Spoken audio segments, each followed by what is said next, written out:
Salam sadis, salam hari Rabu. Ketemu lagi di channel Sayur Bening. Hmm, Wah, semalam market emas volatile banget. Nggak taunya ini ya data job opening drop itu langsung nendang market ke atas ya. Ntar kita coba lihat hari ini banyak event juga itu ya. Satu persatu lah kita bahas. Sebelumnya saya buat video market cap di 1 triliun, 175,9 billion, volume 35,3 billion, BTC dominance di 46,9,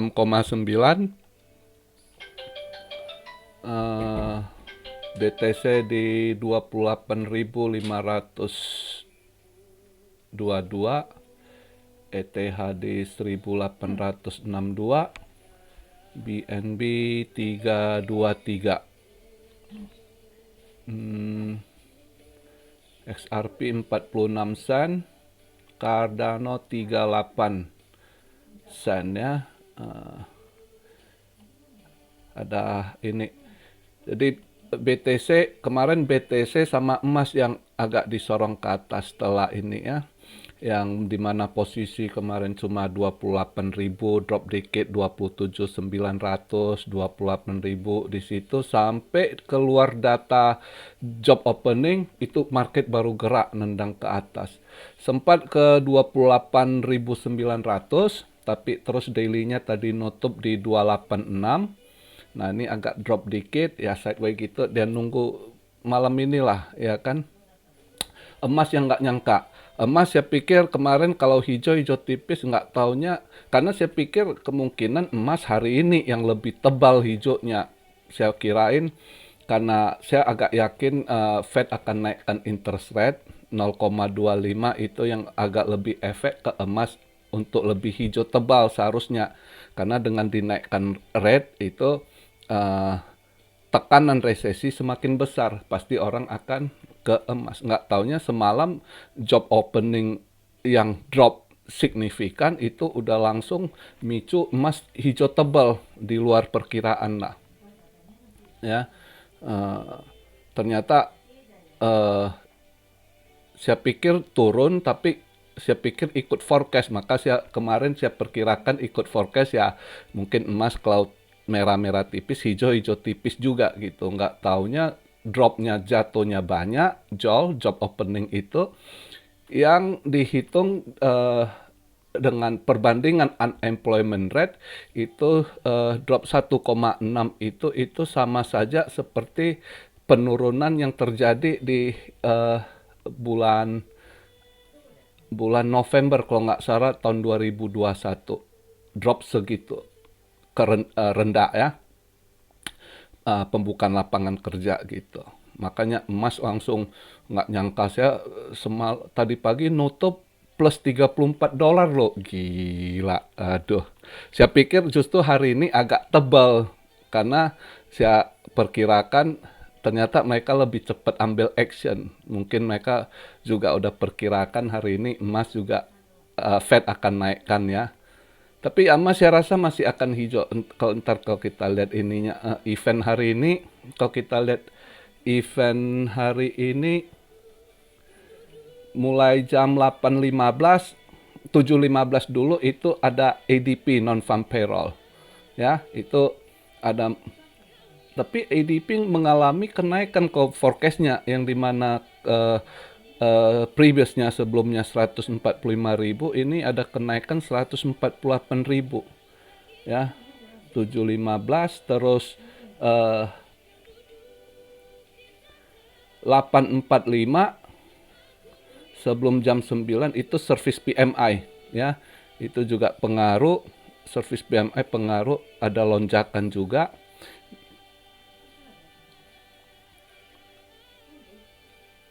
Kalau service PMI dia awal-awal di sini ini ya mengundang dolar menguat gitu ya.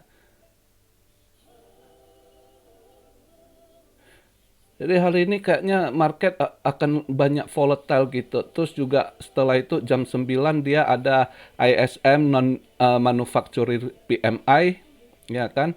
Juga ada mengalami sedikit kenaikan di mana previous 51,2 ini dia 51,8, ya kan? Terus jam 9.30 crude oil inventory di situ volatile, tapi apapun volatilenya akhirnya finalnya ya di jam 1.30 itu gitu. Ya. 1.30 lebih penting saya rasa daripada jam 1 nanti. Finalnya jam 1.30 yaitu FOMC press conference, yaitu pasti Mbak Jerome Powell speak. Itu yang orang tunggu, apa yang akan dia katakan, ya kan? Sedangkan kalau jam 1 itu kenaikan interest rate, ya kan? Yang dimana juga forecast diprediksi naik quarter basis point atau 0,25 basis point gitu ya. Yang previous 5% akan jadi 5,25% ya, 5,25%. Kalau ini orang udah inilah nggak ini, tapi nextnya itu yang buat market agak ini pasti pada nunggu apa yang akan disampaikan oleh Jerome Powell yaitu di jam 1.30 ya. Ini yang sangat ini sekali yang ditunggu. Nah, makanya malam ini market itu akan volatile gitu. Ya. Kalau saya pribadi, saya yakin malam ini kemungkinan Fed nggak akan gimana hawkish. Ya. Juga nggak si Jerome Powell saya rasa nggak gimana hawkish, nggak hawkish juga nggak dovish. Saya rasa cuma mengulang, mungkin mengulang aja. Gua masih tetap begini, gua belum rencana cut rate atau ini itu. Uh, dan kemungkinan pasti akan ada ditanya debt ceiling. Udah pasti saya rasa nanti akan, pada walaupun debt ceiling itu bukan urusan mereka. Mereka paling itu urusan kan orang eksekutif sama legislatif. Kalau udah ada kesempatan baru mereka yang kerjain print uang gitu ya kan. Tapi sebelumnya itu pasti nggak ini. Ya pasti dia akan lempar balik ke pemerintahan sama kongres gitu. Ya. Jadi saya rasa nggak akan ini. Saya agak yakin market kripto sama emas mungkin hijau gitu. Saya agak yakin malam ini hijau gitu ya. Justru stock market yang kena banting ketekan ya. Bank pada makin ini ambruk gitu ya. Yang udah seperti kita prediksikan dari tahun lalu gitu. Ya, banyak hal yang terjadi yang kebusukan atau apa yang ini ditutupi semua explos sekarang gitu ya. Yang udah nggak kuat bertahan ya anjlok ya. Jadi kesimpulan saya malam ini untuk BTC ya kemungkinan volatile akan ini biasanya momen gitu ya ini bandar main tergantung gimana dia main kan gitu ya kan bisa aja bandar nyanyi lagu potong bebek angsa lagi sorong ke atas sorong ke bawah gitu ya kan nah, itu agak ini jadi hari ini kalau buat trade saya ingatkan hati-hati buat yang trading, terutama yang pakai leverage gitu ya. Biasanya saya kalau lagi ada yang gini-gini gede, saya nggak mau trade, nggak mau ambil resiko, kecuali saya yakin banget gitu. Tapi kalau 50-50 gitu, ya mending lihat aja. Saya posisi begini, saya karena udah ada serok, barang swing gitu untuk swing, ya biarkan aja. Ya, dan kemungkinan kalau saya lihat sih akan hijau market gitu. Kalau merah mungkin ya stock market yang merah gitu. Ya. Atau barengan hijau semua gitu. Andai kata saya agak curiga akan hijau semua sih. Kemungkinan besar habis pengumuman ini ya andai si Jerome Powell nggak hawkish, nggak ini cuma seperti biasa, cuma mengulang apa-apa yang udah disampaikan sebelum-sebelumnya, ya kemungkinan market akan hijau gitu. Kecuali ya kalau lihat gejolak dia belakangan ini sih orang-orang Fed nggak terlalu gimana lagi ya, nggak ini juga kenaikan ini orang udah prepare, cuma tinggal orang pengen tahu dia next step-nya itu apakah dia akan stop, pause gitu, apakah masih ada kenaikan sekali lagi gitu, ya kan? Itu yang ini mereka pengen lihat gitu. Itu yang jadi satu pandangan para retail, para paus gitu pengen tahu apa yang disampaikan dia next step-nya gitu, langkah selanjutnya yang akan dilakukan Fed gitu, ya. Nah, itu yang saya bahas untuk hari ini. Sedikit saya jawab kalian yang tanya soal soal debt ceiling, ya.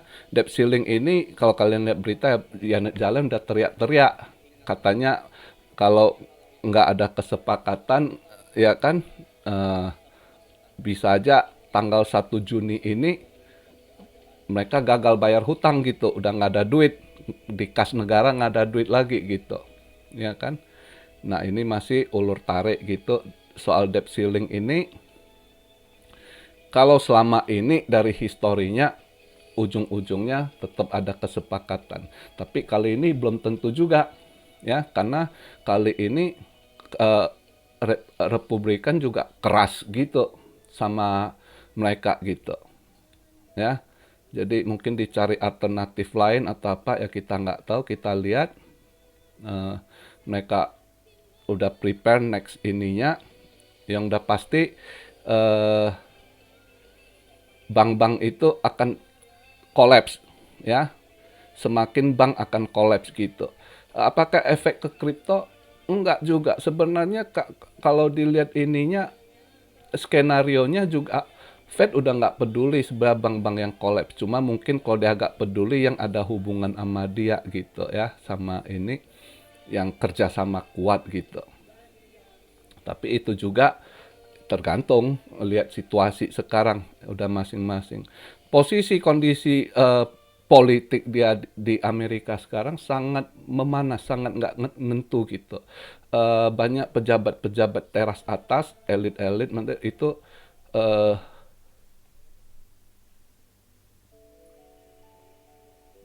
kebusukan mereka, kesan mereka, korupsi udah mulai kebuka gitu, ya. Eh, si ininya juga eh, banyak hal yang mereka ini kejar gitu, termasuk presiden mereka Joe Biden gitu. Banyak bukti-bukti yang udah ada di tangan mereka juga gitu ya. Kecurangan-kecurangan waktu pemilu kemarin, di mana banyak orang yakin percaya, mereka pikir Trump kayak waktu kejadian pemilu Indonesia. Mereka pikir Trump nggak mau, tapi benar-benar ini mulai ketahuan udah ada bukti kecurangan-kecurangan yang dilakukan sama Trump sangat terorganisir gitu. Jadi mereka udah ada whistleblower-nya udah ada, yang ini bukti-bukti juga bagaimana ada yang mengintimidasi Facebook gitu ya untuk blog, ya kan. Pasti kalian tanya, kenapa Trump sebagai presiden saat itu bisa dikerjain gitu? Ya karena Trump fight sendiri, sedangkan globalis dengan timnya coba itu semua saling kerjasama, termasuk yang udah mereka beli, termasuk CIA dalamnya, FBI-nya, NSA-nya gitu ya. Itu DOJ, Departemen itu orang mereka kehakiman, itu udah dibeli semua gitu. Nah mulai semua ini mulai kebuka gitu. Bukti-bukti termasuk anak-anak keluarga si Biden yang melakukan ini, uh, korupsi, kolusinya gitu ya, manipulasinya gitu. Itu akan semakin. Jadi apa yang terjadi ke depan yang saya mau sampaikan ya, hati-hati, market bisa aja tiba-tiba berubah, kita nggak tahu. Cuma jangan takut, ya. Eh, Secara pandangannya, kalau sempat apa terjadi, akan terjadi sesuatu hal besar gitu nanti ke depan secara politik, ekonomi, ya. Bisa aja tiba-tiba terjadi impeachment gitu, kita nggak tahu gitu, ya. Atau apa, lihat-lihat aja ke depannya. Tapi yang udah jelas di situ juga ada bank-bank yang dicurigai seperti Wells Fargo sama JP Morgan yang eh, biasanya orang-orang Kongres itu bisa membuka, bisa nge-track di mana ada eh, transaksi mencurigakan keuangan gitu, yang mencurigakan gitu, itu biasanya ada. Dan orang dari Kongres itu mereka bisa ngecek gitu, ya. Masa zaman Bush, terus Obama sampai Trump, itu orang Kongres aturannya itu dikasih buka, dikasih lihat, kalian bisa ngecek apabila ada suspicious transaction gitu, ya, yang dimana mereka tahu. Nah, di tangan Joe Biden ini tiba-tiba Biden rubah role-nya. Orang Kongres jadi nggak bisa lihat, di mana mereka tahu ada kecurigaan transaksi-transaksi dari anak-anak si Biden, si Hunter. Jadi banyak mereka lagi kejar itu, ya. Jadi banyak hal akan terjadi, termasuk bank-bank yang terlibat. Nah, seperti JP Morgan, kita kan itu dia selalu jelek-jelekkan Bitcoin, BTC, ini itu kripto kan, padahal banyak dia kejahatan perang, pencucian uang dia gitu, ya. Terlibat dia di ini penjualan senjata di Ukraina juga. Banyak hal ini, transaksi-transaksi yang eh, mencurigakan gitu. Jadi kedepannya akan banyak terbuka, akan banyak yang terbongkar gitu, ya. Jadi kita sebagai investor ya tetap santai, selama kita nggak usah takut, ya. Eh, Apalagi begini, yang udah ada stok barang murah, walaupun sementara market ada naik turun gitu, biarkan aja. Yang kita tunggu itu sampai titik di mana nanti dia pause, atau bisa aja skenario gini, saya kasih tahu, andai kata tiba-tiba ada impeach gitu, ya, tiba-tiba Trump ditarik kalau benar dia menang gitu, ya. Nah, itu bisa aja langsung, kalau Trump naik lagi itu bisa aja interest rate diturunkan gitu. Itu satu skenario. Karena waktu masa Trump itu si Jerome Powell ini pernah dipress sama Trump untuk turunkan suku bunga Fed rate gitu. Kalau enggak lu gua pecat gitu, ya. Karena cara Trump nangani ekonomi ininya beda gitu. Nah, jadi kita lihat, atau sebelum tetap dia politik memanas ini itu, karena juga udah memasuki masa pemilu sampai ini ke depannya tahun depan, ya kan, sebelum kalau ini ekonomi kolaps juga, ya kan, akhirnya Fed harus print juga gitu, ya. Jadi ya kita nggak usah takut, nggak usah fear gitu lihat market. Santai, yang selalu saya ingatkan, santai, kerja nyata, yang ada sisa-sisa tabungan yang nggak kepake, yang mau invest nanti ada hal apa ya, ini andai kata, bukan berarti pasti terjadi. Ya kita nggak tahu market ini, ya. Cuma selalu saya harus ingatkan, selalu eh, jangan FOMO. Karena kayak ini ada begitu ada koin PP tanya, saya nggak mau jawab, saya nggak mau, selalu saya nggak mau koin lagi hype itu kalian tanya saya tanggapi, saya males gitu, ya. Ini soi misalnya naik, ada yang tanya, saya nggak mau kalian nanti kena di top, pas nanti dibuang, itu kendalanya Anda akan rugi besar gitu. Padahal di mana saat ini banyak kesempatan koin-koin yang bagus terdiskon. Ya kalau Anda niat invest, ya beli akumulasi-akumulasi untuk nanti sampai buran gitu, ya. Yang udah jelasnya gini, saya kasih pandangan satu lagi gini. Anggaplah politik Amerika begini gitu, atau terus jangan terlalu pengaruh sama dedolarisasi. Itu berita yang terus digembar-gembor, di mana mereka break buat bank baru lah ya, mereka set up di Shanghai ini itu belum tentu sukses gitu. Mereka karena mereka sendiri lagi banyak masalah gitu. Cina bukan kuat ekonominya. Cina sendiri di dalamnya juga pengangguran, banyak perusahaan yang kolaps juga, industri-industri yang kolaps, sampai pengangguran meningkat tajam gitu. Ya, di mana banyak rakyatnya yang pencar, ada yang masuk ke Vietnam, banyak yang lari ke Vietnam cari kerja gitu. Ya, belum lagi banyak yang kalau di kota nggak kuat lagi pulang ke desa gitu. Justru pemerintah Cina sekarang suruh mereka yang kerja-kerja di kota tuh, yang posisi nggak kuat, disuruh pulang desa nanam, suruh ini ya kan. Jadi bukan berarti ekonominya kuat gitu ya. Yang lain juga gitu, Brazil, India gitu. India juga lagi banyak problem ngadapin gitu ya.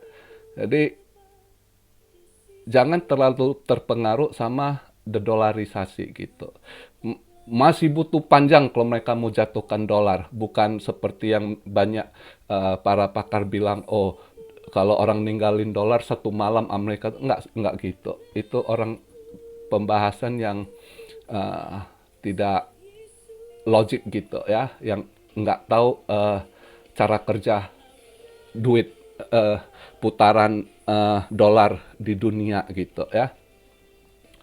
Jadi itu satu saya kasih pandangan. Jadi andai kata ini dia smooth nanti pemilu ya kan, kedepannya kalau yang saya lihat posisi sekarang justru banyak berbalik support Trump gitu, termasuk orang Demokrat, karena banyak yang udah banyak berbalik arah gitu, banyak yang berbalik arah, walaupun media nggak ini, karena media masih mereka kontrol gitu ya.